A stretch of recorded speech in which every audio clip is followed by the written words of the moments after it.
Congress's Naseer Hussain. We also have JDS's Tanveer Ahmed joining us on the phone line. But Mr. Naseer Hussain, here we're looking at the Supreme Court hearing the petition filed by many of those hijab girls who are insisting that they want to wear a hijab inside college campus. The government of Karnataka, the Solicitor General representing the state, has said in court that this is all orchestrated by the PFI. The PFI has instigated these girls to file a petition, to come out with these large-scale protests. And this never was a situation before 2021. It's all in the last year that the PFI has managed to influence these young girls and insist on wearing the hijab inside these institutions. How would you take this statement that's been presented in court by the Karnataka government? See, I want to make 3 to 4 points on this. One, I think whoever has made a statement in the Supreme Court that hijab or wearing a scarf by young girls was not a practice earlier, this is a completely wrong statement. I have studied in public schools. I have studied in colleges in Karnataka till my MA. From first standard to my MA, I studied in Karnataka. Everywhere, young girls used to wear scarves. Not all girls. Some girls who prefer to wear scarf used to wear scarf. So saying that nobody wore hijab, what they wear in the colleges, that is called a scarf on the head, was not worn earlier is a completely false statement. One. Two, there are two aspects to this entire controversy. One is whether the students have a right to wear their religious symbols or not.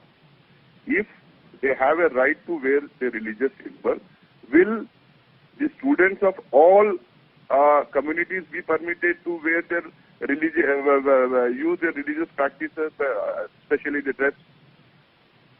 All students of all the communities will be barred from wearing these religious clothing.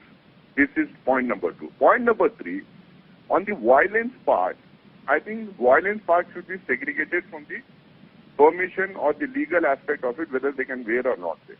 So the whole question is whether the Muslim girls who want to wear scarf on their head in the classroom will be allowed to wear or not on par with the other students of other communities, like the Sikhs wearing turbans or the Christians wearing a cross on their turban and the hijab. There's a huge demarcation which was established in the Karnataka High Court that said wearing the hijab is not an essential religious practice.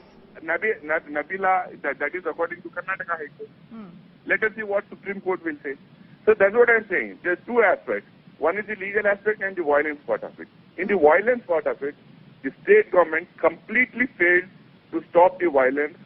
The provocation was made from both the sides, whether it is PFI and SDP on one side. It was the right-wing organizations supporting the BJP government in Karnataka on the other side, including the BJP ministers and leaders, made provocative statements and incited violence during the entire hijab controversy. There, the government... Right, but a quick word from you. Do you agree that the PFI has had huge involvement? The Campus Front of India have been openly backing. In fact, they were managing their pressers, their press briefings. It was quite out in the open. I was there myself on ground covering it extensively. The Campus Front of India were fronting those girls. Nabila, why are you not mentioning on the other side? I know that everyone knows that PFI and SFI was there on the one side. On the other side, who were those leaders who were backing the students by wearing saffron shawls in their necks to go to the colleges? Who were inciting those students? In the BJP minister, Mr. Katil, Mysore MP, Mr. Simha, BJP MLA, Mr. Yatnan, don't you C.T. Ravi, don't you remember that all these people made huge provocative So Mr. Hussain, you're saying, so what you're trying to say is that on one hand, you have the hijab girls probably backed by the PFI and the Campus Front of India. On the other, you have the saffron-clad students who are protesting extensively, who are all backed by the BJP. That's your take. All right. Stay with us. Nabila, my point is very simple. The violent part of it and the incitement part of it should be dealt separately. But legally, the main moot question is whether the Muslim girls can use hijab or scarf in the schools and colleges on par with the students of other religious communities who wear All right. kumkum, who wear a cross, Got that who wear point. turban. That Mr. is the Hussain, constitutional point that has to be debated in the court. The violence what can be taken up by the law and order maintaining agency in the state.